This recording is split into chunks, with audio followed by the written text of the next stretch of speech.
Okay. Hello, dear student. Welcome to Q Physics Academy. अभी हम लोग बात करने वाले एक बहुत ही इंपॉर्टेंट टॉपिक के बारे में बात करने वाले जो CSR नेट एग्जाम पर्पस से और सेट एग्जाम पर्पस से as well as for the GATE exam purpose जितना सारा एग्जाम होता है PhD रिगार्डिंग हर एक एग्जाम के लिए ये वाला टॉपिक बहुत इंपॉर्टेंट होने वाले आपके लिए। सो हम लोग बात करेंगे basically probability and probability distributions के बारे में बात करेंगे। ठीक है, प्रोबेबिलिटी एंड प्रोबेबिलिटी डिस्ट्रीब्यूशंस के बारे में बात करने वाले हैं। तो आप लोग मेरे साथ साथ नोट्स तैयार करने के लिए अपना कॉपी पेन सब कुछ अपना सब अपने जो अस्त्र शस्त्र है आप सब कुछ अपने हैंड में ले लीजिए। आपको अभी बहुत कुछ सीखना है, राइट? बहुत कुछ सीखना होगा प्रोबेबिलिटी डिस्ट्रीब्यूशन से रिलेटेड। सो एक्चुअली इस प्रोबेबिलिटी डिस्ट्रीब्यूशंस में आपको क्या पढ़ना है, क्यों पढ़ना है और इसके लिए क्या क्या बेसिकली कंडीशंस आता है, तब जाके आपको एक प्रोबेबिलिटी डिस्ट्रीब्यूशंस आप अप्लाई कर सकते हो। इस तरह का बहुत सारा इंपॉर्टेंट कॉन्सेप्ट हम लोग बात करेंगे। Okay, so probability and probability distributions, और इसमें जो बेसिक वाला पार्ट होता है प्रोबेबिलिटी का मैं उसको पढ़ाऊंगा नहीं बेसिकली। तो हम लोग बात जो करेंगे इस क्लास में थोड़ा एडवांस लेवल का पढ़ाई करेंगे, जो नेट का एग्जाम में आता है, जो गेट का एग्जाम में आता है, इस टाइप का जो क्वेश्चंस पूछता है उसी रीजन से हम लोग बात करेंगे एक्चुअली। ठीक है, तो थोड़ा बहुत अपना कॉपी पेन लेके अपना क्लास को स्टार्ट कीजिए। सो हेडिंग करिए probability and probability distributions, probability and probability distributions, probability and probability distributions,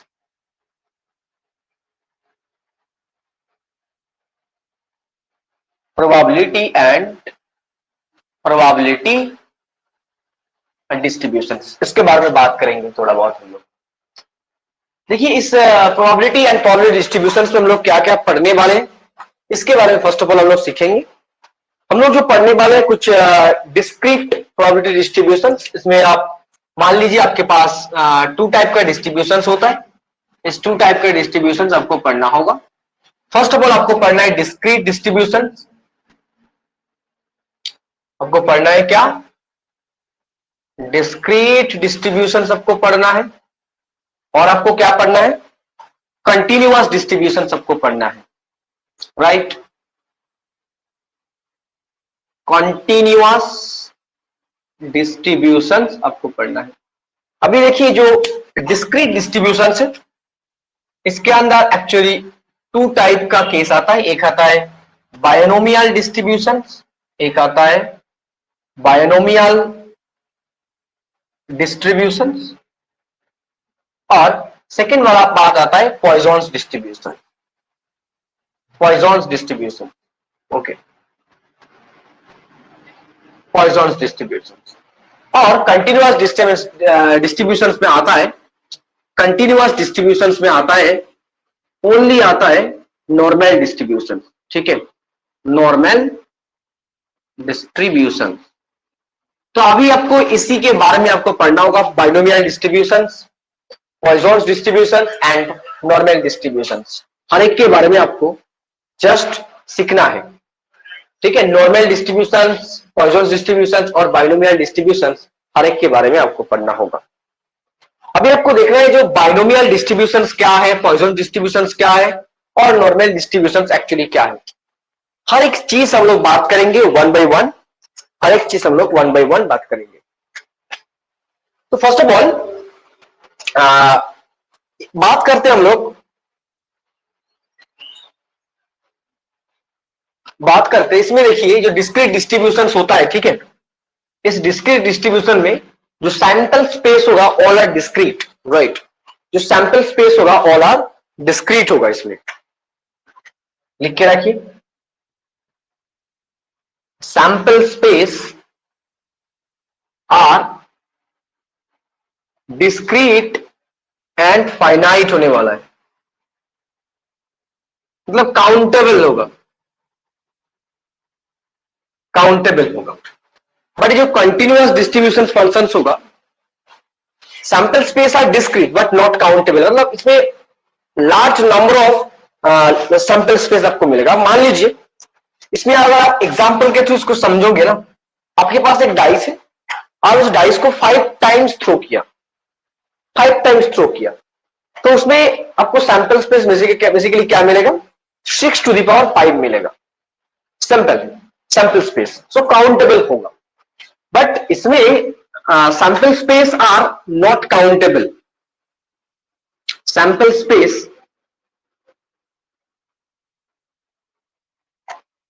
are discrete as well as continuous, discrete as well as continuous। Sample space के लिए तो आप continuous distribution लगाओगे, but discrete के लिए भी आप नॉर्मल डिस्ट्रीब्यूशन यूज कर सकते हो। जब नॉर्मल डिस्ट्रीब्यूशन में, जब डिस्क्रीट में जो सैंपल स्पेस होगा, large number of sample space होने वाला है, large number of sample space होगा एज वेल एज कंटिन्यूअस, तब आप इसमें आपको देना है। देखिए अब अगर इसमें एग्जांपल के थ्रू आप इसको समझोगे ना, एग्जांपल के थ्रू आप इसको समझोगे, थ्रो ए डाइस, थ्रोन ए डाइस, थ्रोन ए डाइस 180 टाइम, राइट, थ्रोन ए डाइस 180 टाइम्स। तो इसमें आपको जो सैंपल स्पेस मिलेगा, सैंपल स्पेस मिलेगा इनफाइनाइट नंबर, बहुत मिलेगा, बहुत, जितना ज्यादा large number of sample space आपको मिलने वाले, तो आपको इसमें क्या करना होगा, एक डिस्ट्रीब्यूशन का सहारा लेना होगा, तब जाके आप इस टाइप का प्रॉब्लम आप सॉल्व कर पाओगे, ठीक है। बट इसमें अगर आप एग्जाम्पल के थ्रू आपको इसको समझना है, ठीक है, थ्रोन ए डाइस 2 टाइम्स, थ्रोन ए डाइस 2 टाइम्स, मतलब इसमें एक डाइस को थ्रो करना है 2 टाइम्स, तो नंबर ऑफ जो सैंपल स्पेस होगा स्मॉल होगा और काउंटेबल भी होगा। तो आपको शायद समझ आ गया, ये भी डिस्क्रीट है, ये भी डिस्क्रीट है, बस इसमें जो सैंपल स्पेस होगा लार्ज है, बट इसमें जो सैंपल स्पेस है कम है बट काउंटेबल है, बट इसमें काउंटेबल नहीं हो रहा है। तो आपको इसमें आपको क्या करना होगा, प्रोबेबिलिटी डिस्ट्रीब्यूशंस का सहारा लेना होगा। इसमें कॉन्टिन्यूअस डिस्ट्रीब्यूशन में आपको अगर प्रॉब्लम सॉल्व करना है तो आपको प्रोबेबिलिटी डिस्ट्रीब्यूशंस का हेल्प लेना होगा। लिखिए, use probability distributions function, use probability distributions function. इसमें हम लोग probability distribution function F of x का सहारा लेने वाले, इसी का हेल्प लेके हम लोग इसमें जितना सारा कैलकुलेशन होगा नॉर्मल डिस्ट्रीब्यूशन में हम लोग कैलकुलेट करने वाले। और इसमें हम लोग क्या करेंगे, डिस्क्रीट है तो बाइनोमियल और पॉइजन डिस्ट्रीब्यूशन में हम लोग बात करेंगे, ठीक है। चलिए बात करते हैं, what is the binomial distribution. Binomial distribution actually क्या है, इसके बारे में थोड़ा बहुत आपको पढ़ना होगा।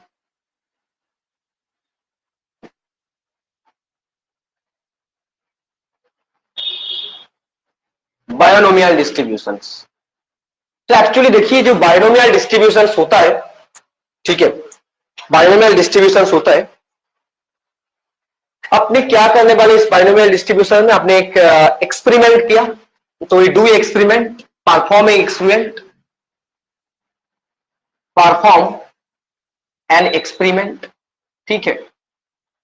हम लोग एक एक्सपेरिमेंट किया, एक्सपेरिमेंट का मतलब हम लोग करने वाले एक ट्रायल, हम लोग करने वाले ट्रायल, जो ट्रायल होगा लार्ज, जो ट्रायल होगा लार्ज होगा और प्रोबेबिलिटी से, और इसका आपने एक ट्रायल किया और उसका आपको क्या मिलने वाला है, एक आउटकम मिलने वाला है। तो इसको आप जो ट्रायल्स है इसको आप इन से डिनोट कीजिए। नेक्स्ट आपके पास एक आउटकम मिलेगा, क्या मिलेगा, आउटकम मिलेगा, मतलब इसको आप बोलने वाले इवेंट, बोलने वाले इवेंट, ठीक है। इसको आप हम लोग क्या बोलने वाले, इवेंट बोलने वाले, ठीक है।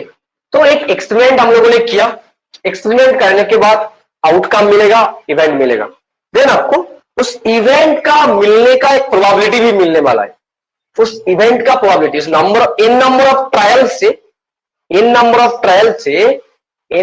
ट्रायल से जो इवेंट है उस इवेंट का मिलने का प्रोबेबिलिटी, इवेंट का मिलने का प्रोबेबिलिटी और इवेंट ना मिलने का प्रोबेबिलिटी, दोनों आपको बेसिकली मिलने वाला है। तो एक्चुअली देखिए हम लोग let us consider P is nothing but probability of getting event, probability getting event, in number of trial में से आपको उसी इवेंट को पाने का प्रोबेबिलिटी एक्चुअली क्या है, P है। नेक्स्ट बात करते हैं Q, probability Q is nothing but 1 minus P and that is nothing but probability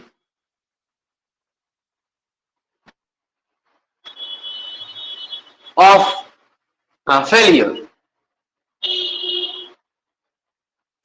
उसमें सक्सेस, इसमें फेलियर। तो फेलियर का प्रोबेबिलिटी और सक्सेस का प्रोबेबिलिटी आपके पास गिवन है।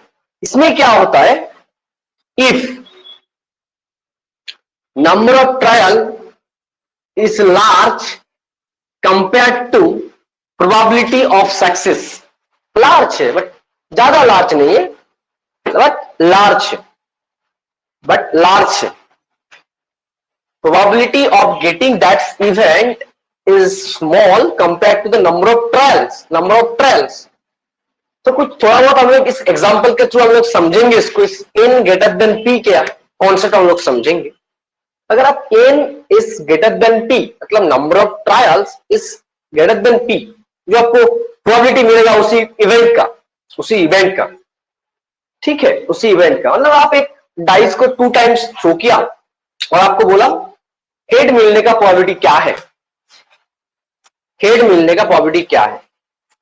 तो नंबर ऑफ ट्रायल्स 2 है, अगर प्रोबेबिलिटी 2 से कम आ रहा है, 2 से कम, बस ज्यादा कम नहीं है, 2 से कम आ रहा है, ठीक है, तब हम लोग क्या करने वाले, बाइनोमियल डिस्ट्रीब्यूशंस को यूज करने वाले। तो एक्चुअली आप समझ, नंबर ऑफ ट्रायल्स और गेटिंग ऑफ प्रोबेबिलिटी इस दोनों के बीच का इतना अंतर नहीं होगा, लार्ज होगा number of trials, but probability से इतना भी ज्यादा नहीं होने वाला है, बस लार्ज होगा, ज्यादा लार्ज नहीं है, वेरी लार्ज नहीं है, लार्ज है। आप मान लीजिए लार्ज, ओनली लार्ज, इसी वर्ड को आप दिमाग में बैठा लीजिए, लार्ज है, ओनली लार्ज, ठीक है। तब आपको क्या यूज करना होगा, then we use binomial distribution,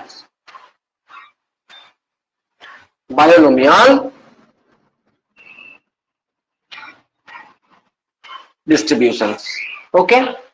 अभी हम लोग बात करने वाले, आपने इन नंबर ऑफ ट्रायल्स किया, उसमें से आपको आउटकम्स मतलब इवेंट आपको मिला, मतलब नंबर ऑफ सक्सेस कितने बार आपको मिला, number of success, let if the probability of our success, लिखिए the probability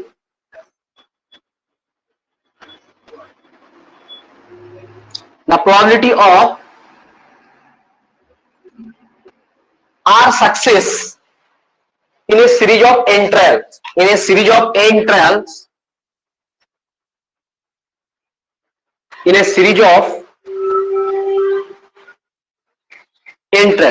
n number of trials में से आपको r नंबर ऑफ सक्सेस मिला, ठीक है, r नंबर ऑफ सक्सेस मिला, then p of r number of success power probability is nothing but NCR P to the power R Q to the power n minus R होने वाला है। This is the binomial distributions formula. आप इसको box कर लीजिए, ये सबको पता है, इसके बारे में सबको पता है। P बेसिकली क्या है, P is nothing but the probability of success, Q is nothing but probability of failure, और आर क्या है, इन नंबर ऑफ ट्रायल में से आपको कितने नंबर ऑफ सक्सेस मिला। बट यही बात था, ओके। अभी हम लोग क्या बात करने वाले, देखिए इस बाइनोमियल डिस्ट्रीब्यूशन में से प्रोबेबिलिटी और मीन इस हर एक के बारे में हम लोग बात करेंगे। मीन, वेरिएंस, स्टैंडर्ड डेविएशंस, सब कुछ क्या होगा। आपको इस की पॉइंट को लिख लेना चाहिए, आपको की पॉइंट को लिख लेना चाहिए, इसीलिए से आपको क्वेश्चंस पूछने वाले एग्जाम में, ठीक है, इस बाइनोमियल डिस्ट्रीब्यूशन में से। तो बाइनोमियल डिस्ट्रीब्यूशन में आप की पॉइंट लिख लीजिए, कुछ की पॉइंट्स, आपको कुछ की पॉइंट्स लिखना है। इसमें आपको अगर मीन कैलकुलेट करना है, मीन कैलकुलेट करना है, mean M is equals to क्या होगा, एनपी होगा, ठीक है। मीन बेसिकली क्या होगा, इसको आप म्यू मान लीजिए, एनपी। नेक्स्ट हम लोग बात करने वाले स्टैंडर्ड डेविएशन और वेरिएंस। वेरिएंस इसका मतलब sigma square that is equals to NP Q. Third में आने वाला है स्टैंडर्ड डेविएशन,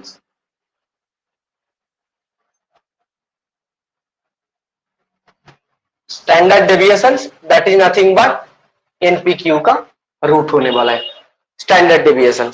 ओके, सो एक बात आप आराम से समझ लीजिए, एक बाइनोमियल डिस्ट्रीब्यूशन से हम लोग यहाँ पे इन नंबर ऑफ ट्रायल में से आपको आर नंबर ऑफ सक्सेस चाहिए था, उसका प्रोबेबिलिटी आपको कैलकुलेट करना है, ठीक है।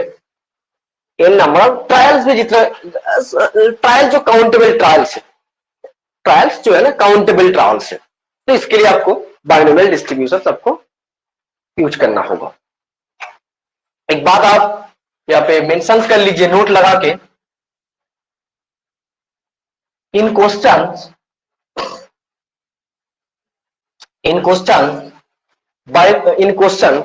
binomial distributions are not mentioned. In questions binomial distribution is not mentioned, but Poisson's distributions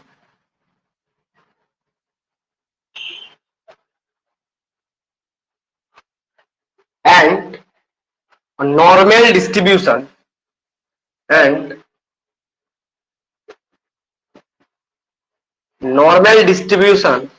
are mentioned। तो अब इससे आपको थोड़ा बहुत क्वेश्चंस करने में इजी हो जाएगा। मतलब क्वेश्चन में बाइनोमियल डिस्ट्रीब्यूशंस इस वर्ड मेंशन नहीं होता है, बट जो नॉर्मल डिस्ट्रीब्यूशंस होता है और पॉइसन डिस्ट्रीब्यूशन रिलेटेड जो प्रॉब्लम्स होता है उसमें मेंशन होता है। इस बात को आप आराम से लिख लीजिए, इसको आपको लिख लेना चाहिए, इसका आपको कॉपी में होना चाहिए एक बार। इतना इंपॉर्टेंट नहीं है, पर आप एक बार इसको जान लीजिए। जो बाइनोमियल डिस्ट्रीब्यूशंस होते हैं वो क्वेश्चन में मेंशन नहीं होते। बाइनोमियल इस वर्ड एक्चुअली मेंशन नहीं होता है क्वेश्चन में। तो अगर मेंशन नहीं है तो थोड़ा बहुत क्वेश्चन को अच्छे से पढ़ना है, पढ़ के उसका नंबर ऑफ ट्रायल्स को देखना है, लार्ज नंबर ऑफ ट्रायल्स है कि नहीं। अगर लार्ज नंबर ऑफ ट्रायल्स है तो आपको सोचना अगर नॉर्मल डिस्ट्रीब्यूशन, अगर काउंटेबल नंबर ऑफ ट्रायल्स है तो आप सोच लीजिए उसमें आपको बाइनोमियल डिस्ट्रीब्यूशन ही अप्लाई करना है, ठीक है। अभी बात करते हैं पॉइसन्स डिस्ट्रीब्यूशन के बारे में। पॉइसन्स डिस्ट्रीब्यूशन एक्चुअली क्या है? पॉइसन्स डिस्ट्रीब्यूशन सेकंड आता है पॉइसन्स डिस्ट्रीब्यूशन। पॉइसन्स डिस्ट्रीब्यूशन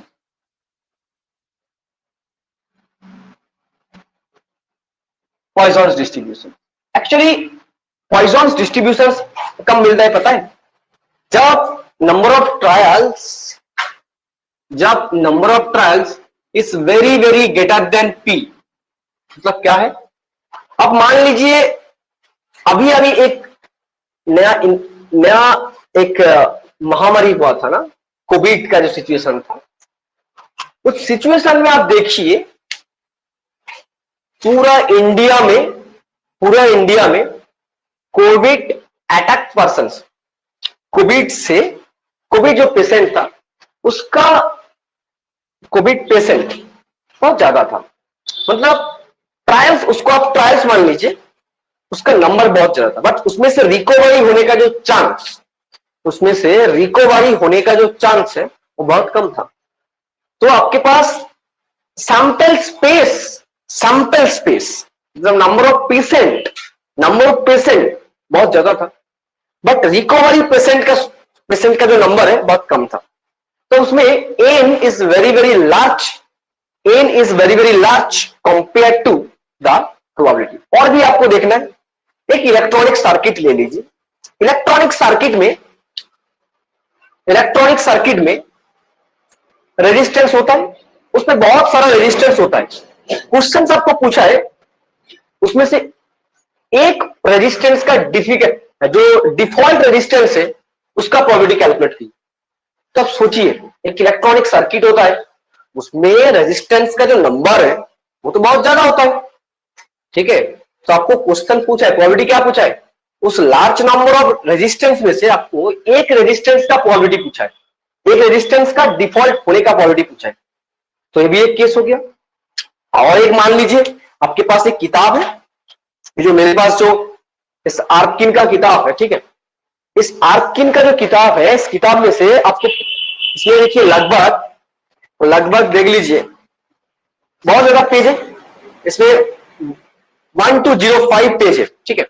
इस पेज में से आपको पूछा है 2 पेज आर इरोस है, इसका प्रोबेबिलिटी आपको कैलकुलेट करने के लिए बोला है। तो एक बार सोचिए आराम से, एन का वैल्यू बहुत ज्यादा है बट पी का वैल्यू कम आ रहा है, ठीक है, पी का वैल्यू कम आ रहा है। तब आपको क्या लेना होगा, पॉइसॉन्स डिस्ट्रीब्यूशन। मतलब number of trials is very large but probability is very low, ठीक है।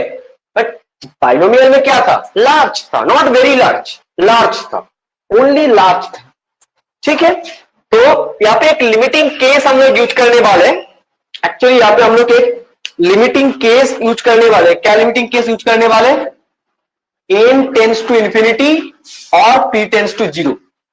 n is very very large, n tends to infinity, p tends to zero. मतलब जो बाइनोमियल डिस्ट्रीब्यूशन है उसमें हम लोग अगर इस लिमिट को यूज कर लेते हैं ना, तो आपको पॉइसॉन डिस्ट्रीब्यूशन का फॉर्मूला आपको मिल जाएगा। तो पॉइसॉन डिस्ट्रीब्यूशन का जो फॉर्मूला हो, अभी देखिए इसमें p टेंड्स टू जीरो है, तो जो q का वैल्यू होता है क्या होता है, 1 minus p। This is approximate, आपको क्या मिलेगा, 1 मिलेगा। दिस इज अप्रोक्सीमेट, आपको क्या मिलेगा, 1 मिलेगा। इस पॉइसॉन डिस्ट्रीब्यूशन में आपको q का वैल्यू 1 मिल रहा है, अप्रोक्सीमेटली 1 मिल रहा है। सो अभी जो मीन था, मीन m का वैल्यू, ठीक है, m का वैल्यू अभी आपको क्या मिलेगा, जो मीन का वैल्यू है ये आप मान लीजिए np होने वाला है, ठीक है, इस नथिंग बट np, ठीक है। तो np था तो आप इसको np मान लीजिए, इसको हम लोग मान लेते हैं से मीन। सो आप बाइनोमियल जो डिस्ट्रीब्यूशन था उसमें आप इस लिमिटिंग केस को यूज कीजिए, इस लिमिटिंग केस को यूज कीजिए। क्या था, p of r ncr p to the power r q to the power 1 minus r। So this is nothing but n minus 1, n minus 2 and so on n minus r plus 1 upon r factorial p to the power r 1 minus q to the power n minus r, q to the power 1 minus r आपको मिला, ठीक है, 1 minus p to the power n minus r। Okay, so आप p to the power r का मतलब p, मतलब r number of p आपके multiple के फॉर्म में है, तो आप इसको इस तरह लिख सकते हो आप, np into np minus p, np minus 2p and so on np minus r minus 1 का p upon r factorial 1 minus p का वैल्यू क्या है, p का वैल्यू देखिए m upon n minus r आपको मिलेगा, ठीक है, n माइनस r अपॉन मिलेगा। ये बेसिकली इंटू के फॉर्म में है, इसके साथ इंटू के फॉर्म में है, ठीक है, इंटू के फॉर्म में है। तो हम लोग बाइनोमियल डिस्ट्रीब्यूशन में बेसिकली इस कंडीशंस को यूज करने वाला एक्चुअली, ठीक है, समझ लीजिए अच्छे से। तो अल्टीमेट आपको क्या मिला, अल्टीमेट आपको मिला जो P of R in trial में से R नंबर ऑफ सक्सेस, इसका जो वैल्यू आपको मिला, क्या मिला, NP into NP minus 1, NP minus 2 and so on, NP minus R minus 1 into P into 1 minus R upon R factorial, ठीक है। अभी देखिए एमपी का जो वैल्यू है, this is nothing but M है। सो आप मान लीजिए M into M minus 1, M minus 1, M minus 2 dot dot M minus R minus 1p upon R factorial, this is nothing but 1 minus m by n upon 1 minus m by n upon r। तो अभी हम लोग use करने वाले limiting case. तो limiting case को आपको use करना है। तो अगर आप लिमिटिंग केस यूज करोगे, क्या आने वाला है देखिए। So when n tends to infinity, okay, when n tends to infinity, इसमें आपको क्या मिलेगा, p of r that is nothing but आपको मिलने वाला है m to the power r, आपको ultimate m to the power r मिलेगा, ठीक है, m to the power r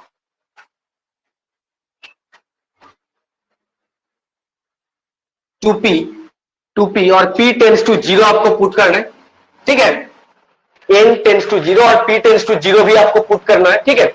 तो p टेंस टू 0 पुट करने के बाद आपको m स्क्वायर मतलब m to the power r आपको मिल जाएगा, p टेंस टू 0 पुट करने के बाद सारे p टर्म एक दूसरे से कैंसिल आउट होगा, राइट, सारे p टर्म्स एक्चुअली सारे p टर्म एक दूसरे से कैंसिल आउट होगा। तो m to the power r upon r factorials limit n tends to infinity 1 minus m to the power n upon n, 1 minus m to the power n upon r, ठीक है, 1 minus m to the power n minus r। So this is nothing but आपको क्या मिलेगा, this is nothing but आपको मिलने वाला है, this is nothing but m to the power r upon r factorial minus e to the power m आपको मिलेगा, ठीक है, e to the power m आपको मिलेगा। सो अभी एक आपको प्रोबेबिलिटी मिला p of r that is equals to m to the power r e to the power minus m upon r factorial। so this is nothing but the Poisson's distribution functions। तो यहाँ पे m क्या है, ये जो m है, इस m is nothing but the mean, m is nothing but mean है, जिसका वैल्यू np के साथ इक्वल हो रहा है। और यहाँ पे r क्या है, ये जो r क्या है, number of success, number of success, ठीक है, नंबर ऑफ सक्सेस, इसको आपको समझ लेना चाहिए।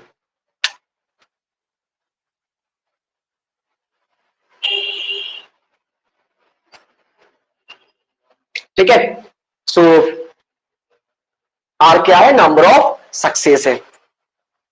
सो एक बात आप समझ लीजिए, तो आप बाइनोमियल डिस्ट्रीब्यूशंस था, उसी बाइनोमियल डिस्ट्रीब्यूशंस में हम लोग इसी लिमिटिंग केस को अप्लाई किया, इस लिमिटिंग केस को अप्लाई किया तो आपको क्या मिला, पॉइसॉन्स डिस्ट्रीब्यूशन एक्चुअली आपको मिल गया। तो इसमें आप भी कुछ की पॉइंट्स वगैरह है, उस की पॉइंट्स को लिख लीजिए। पॉइसॉन्स डिस्ट्रीब्यूशन में भी कुछ की पॉइंट्स, ठीक है, पॉइसॉन्स डिस्ट्रीब्यूशन में भी की पॉइंट्स है, तो सारे की पॉइंट्स को एक बार लिख लीजिए।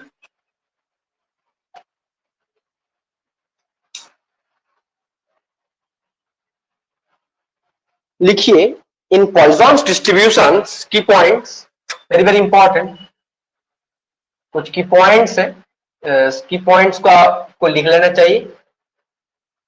First key points in Poisson's distributions,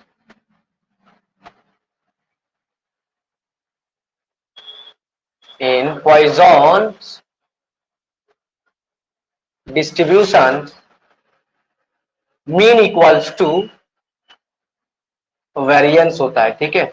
उसका जो मीन होता है this is nothing but variance, means और वेरिएंस आर इक्वल्स होता है।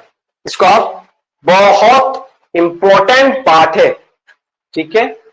सेकंड की पॉइंट्स लिखिए, standard deviations,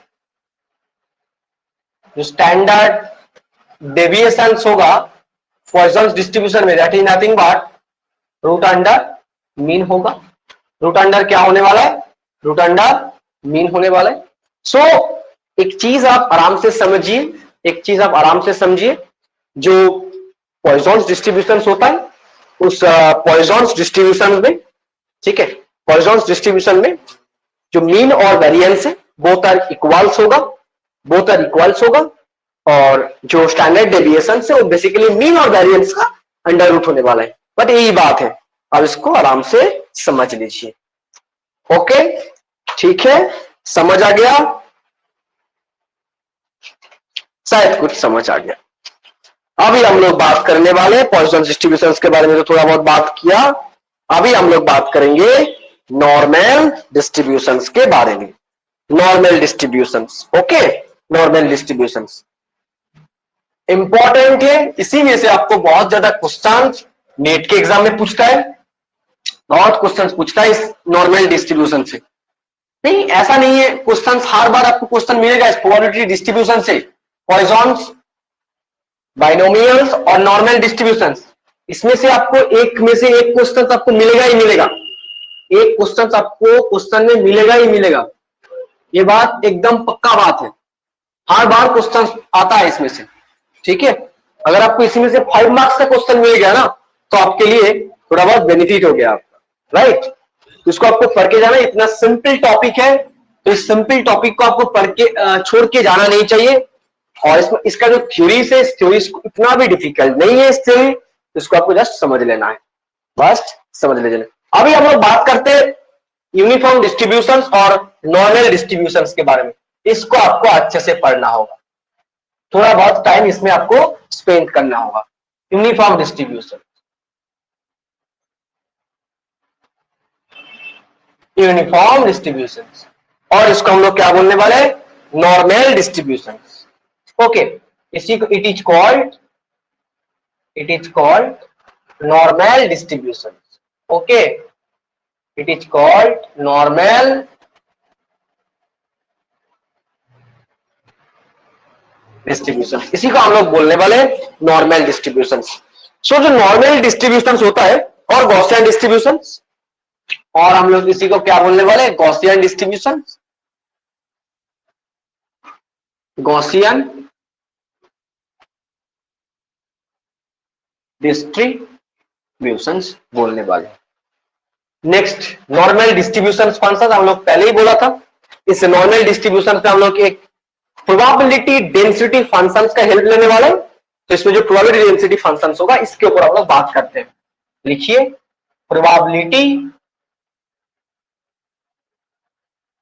distribution functions, probability distribution function क्या है, this is nothing but f of x equals to 1 by sigma upon 2 pi e to the power minus half x minus mu upon sigma square। अब इसको इसके ऊपर आप 3 star चमका दीजिए, important है, इसके ऊपर आप 3 स्टार चमका दीजिए। मरिए भाई, 3 स्टार याद रखना है, भूलना नहीं है, 3 स्टार लगाइए मेरे साथ, आप लोग भी 3 स्टार लगाइए इसमें, इसको याद रखना है, ठीक है, ओके। नॉर्मल डिस्ट्रीब्यूशंस, इसमें देखिए जो x है, x क्या है, रैंडम वेरिएबल्स है, इसमें नथिंग बट क्या है, रैंडम वेरिएबल्स है, इसमें ये तो रैंडम वेरिएबल्स है, रैंडम वेरिएबल्स है। और इसमें जो म्यू वाला पार्ट है ये क्या है, ये क्या है भाई, ये क्या है, वेरिएंस है, ये क्या है, स्टैंडर्ड डेविएशन है, ये क्या है, स्टैंडर्ड डेविएशन है।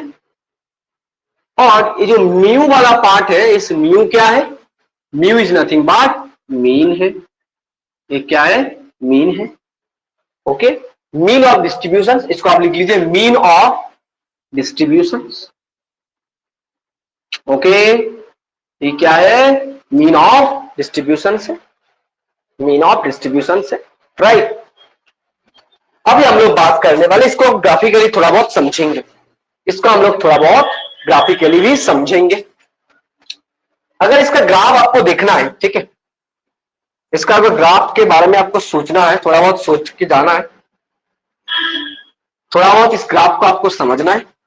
इस साइड में हम लोग ले लेते हैं माइनस इंफिनिटी, इस साइड में एक पॉइंट, इस साइड में एक पॉइंट ले लेते हैं प्लस इंफिनिटी। अभी देखिए माइनस इंफिनिटी और प्लस इंफिनिटी दोनों में इसका वैल्यू क्या होगा, 0 होगा।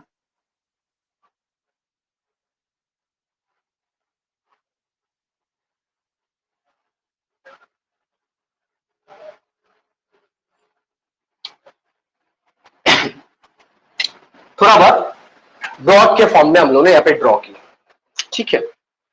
और इसका जो पिक पॉइंट है, जिस पॉइंट में मिला, जो पिक पॉइंट मतलब जिसमें आपको इसका वैल्यू मैक्सिमम होगा, इसका वैल्यू मैक्सिमम होगा। इसका वैल्यू मैक्सिमम कब होगा, इसका वैल्यू मैक्सिमम तभी होगा जब x minus mu upon sigma का वैल्यू 0 होगा। मतलब x minus mu equals to 0, so x equals to mu. तो x इक्वल्स टू म्यू के लिए आपको we get maximum value, x equals to mu के लिए हम लोग क्या मिलने वाला है, हम लोगों को मैक्सिमम वैल्यू, और this is nothing but mean है। इसमें आपको क्या मिलेगा, मैक्सिमम वैल्यू, जिस मैक्सिमम का वैल्यू क्या है, सिग्मा अपॉन 2 पाई। तो इससे आप एक बात, एक पॉइंट आप लिख लीजिए, जो नॉर्मल डिस्ट्रीब्यूशन फंक्शन से, जो नॉर्मल डिस्ट्रीब्यूशन फंक्शन से it's symmetrical about the mean. इसको आपको लिख लेना है, जो नॉर्मल डिस्ट्रीब्यूशन फंक्शन से इट्स सिमेट्रिकल अबाउट मीन, इसके ऊपर बात करेंगे। तो लिखिए, एक बात लिखिए, normal distributions functions is symmetrical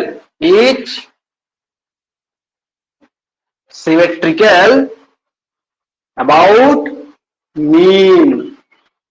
इसका मीन के रेस्पेक्ट में सिमेट्रिक है, मीन के रेस्पेक्ट में सिमेट्रिक है, अभी हम लोग देखने वाले, ठीक है। बट सिमेट्रिक है मतलब आधा आधा होगा। मतलब आधा आधा का मतलब क्या होता है, सिमेट्रिक का मतलब सारे नेगेटिव वैल्यू एक साइड होगा, सारे पॉजिटिव वैल्यू एक साइड होगा, है ना, यही तो होता है सिमेट्रिक का मतलब।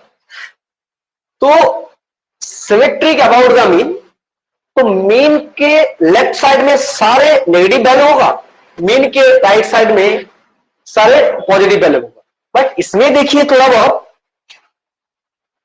इस साइड में तो सारे नेगेटिव वैल्यूज है, बट इसमें कुछ पॉजिटिव वैल्यू भी है। तो आपको, अगर आप इस पॉइंट को, जो x equals to mu point है, इस पॉइंट को आप इस पॉइंट को आप एक ऐसे पॉइंट में रिप्लेस करा दो, ठीक है, इस पॉइंट को आप एक ऐसे पॉइंट में रिप्लेस करा दो जिसमें क्या होगा, सारे नेगेटिव वैल्यू एक साइड होगा, सारे पॉजिटिव वैल्यू एक साइड होगा। तो इस रिप्लेस कराने के लिए लेट हम लोग क्या करने वाले, जो x equals to mu upon sigma, इसको हम लोग z बोलने वाले।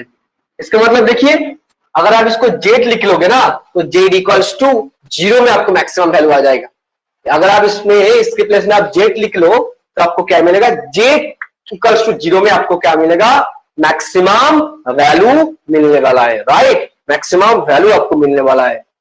तब क्या होगा, z इक्वल्स टू 0 के एक साइड में सारे नेगेटिव वैल्यू होगा, z इक्वल्स टू 0 के राइट साइड में सारे पॉजिटिव वैल्यू होगा। मतलब आप z equals to 0 is mean point होने वाला है।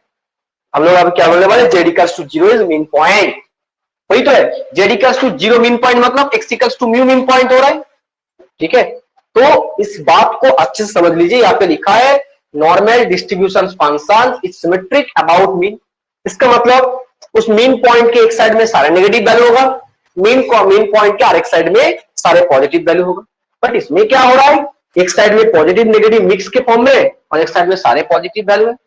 जिसको हम लोग थोड़ा बहुत मॉडिफाई करके लिखते हैं। मॉडिफाई करने के लिए हम लोग क्या करने वाले, ये जो x माइनस म्यू अपन सिग्मा है इसको आप z मान लीजिए, मतलब ये जो पीक वैल्यू अभी शिफ्ट होके z इक्वल्स टू 0 में आ गया, z इक्वल्स टू 0 में आ गया।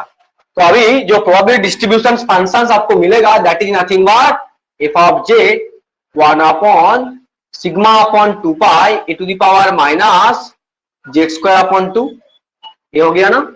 तो इसमें इस फंक्शंस के रेस्पेक्ट में आपको जो डिस्ट्रीब्यूशन फंक्शंस मिलेगा that is nothing but z, अब इसको प्लस इंफिनिटी मान लीजिए, माइनस इंफिनिटी मान लीजिए, ठीक है, प्लस इंफिनिटी और माइनस इंफिनिटी मान लीजिए। इसका जो बिहेवियर होगा इस टाइप का होने वाला है, ठीक है। This is nothing but z equals to 0। अभी देखिए, तो आपके पास एक फंक्शन था, उसको आप x माइनस म्यू को आप z मान लिया, z मान के z इक्वल्स टू 0 में उसका मीन वैल्यू कैलकुलेट किया, तो इसका हर एक साइड में देखिए पॉजिटिव और नेगेटिव वैल्यू आ गया, हर एक साइड में देखिए पॉजिटिव वैल्यू और नेगेटिव वैल्यू आ गया। ओके, ये बात सही है। तो इस बात को आप समझ लीजिए और इसको आप याद रख लीजिए। इसमें भी आप 3 स्टार इसमें भी चमका दीजिए भाई साहब, इसमें भी आप 3 स्टार चमका दीजिए, क्योंकि ये वाला इंपॉर्टेंट है।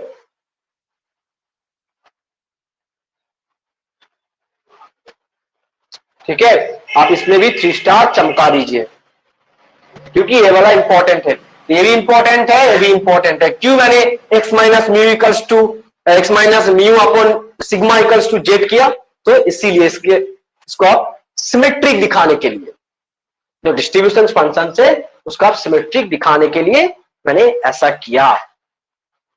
अभी हम लोग देखने वाले इसका जो प्रोबेबिलिटी होगा ना, प्रोबेबिलिटी, इस कार्क का जो प्रोबेबिलिटी होता है, नेक्स्ट लिखिए, probability p of x that is nothing but क्या होता है, minus infinity two plus infinity f of x dx, और this is nothing but probability